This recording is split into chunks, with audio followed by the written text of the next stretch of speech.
Hello, everyone, and welcome to another MGA webinar. Today we have with us Frank Ravanelli, the APAC Digital Media and Marketing Operations Manager at Foreo. Frank has been in digital marketing since 1995. He has been leading remote teams and projects across the globe for almost 14 years. Today he'll be talking about remote working best practices. In this webinar, we're going to discuss how to maximize the opportunities offered by remote working while minimizing any challenges that may arise. Frank, I will turn it over to you.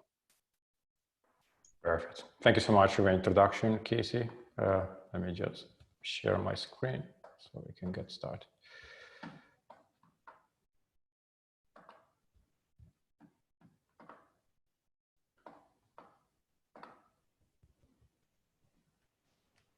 So today I will cover remote working from different aspects. As a worker, as a manager of teams, as a business person, or as a potential investor in remote ventures. And I will mention some tools and takeaway points. And if anyone has any questions, then we can address them at the end. So about myself, Casey already introduced me. So I've been working remotely for quite a while by choice. So I developed a bit of experience about what works and does not in a remote environment. The company I work for is Foreo, a Swedish skin tech company which specializes in beauty and skincare. So we start from remote working from a personal level. So unless you are basically working totally independently, meaning you have no teams to report to or no teams to work with, if you have specific individual deadlines, for example, if you are a translator, so unless you belong to this type of remote workers, it may make sense to let go of some myths that people built about remote working. So the first point is, does it mean a person can work from everywhere? Well, the answer is probably no. The reason being that if a person is always on the move, well, you will need to do that during outside working hours, meaning usually during weekends. If there are delays in transportation, if there are problems with the local internet, then it will be up to you. So if you move like locally, then no problem. But if you move internationally, which anyway, now it's pretty impossible, that would be really hard to do as a remote worker. Even when COVID is gone, there are some areas where the internet infrastructure is pretty poor. So then it will not be a suitable place to work remotely.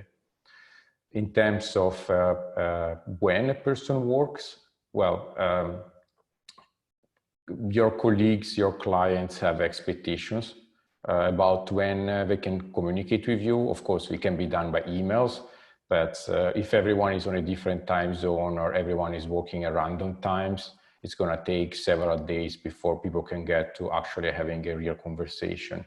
So it also creates big, working without a schedule creates also issues in terms of trust, in terms of expectations. People don't know when you are online, when you're not.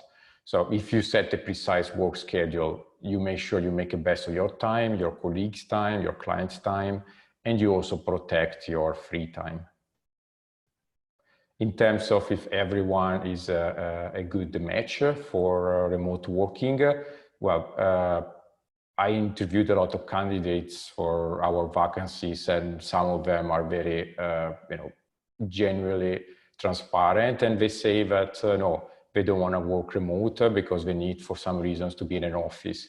It can be people who are junior and they value the office interactions as a way to build contacts and to grow their career. And there are some people who are senior and they don't think they will be able to manage remote groups. So basically, if you are not 100% remote proficient, or let's say if you don't like to work always remote, well, there will always be companies who are also office-based. And that's the same for your talent. You need to screen to make sure that working remotely is a suitable option for them. In terms of strategies to be successful, it always starts from defining what success means for you. You identify strengths and opportunities of doing this remotely and weaknesses and challenges, and then you act accordingly. But I can just give my own personal experience with it for myself. Being successful, it means I need to cover around 12 hours per day to be able to bridge Asian, European, and the part of US time.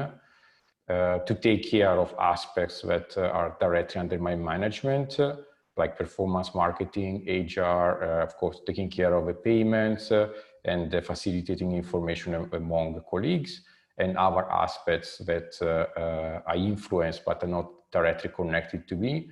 And I need to do this and keep fresh until the 12 hour.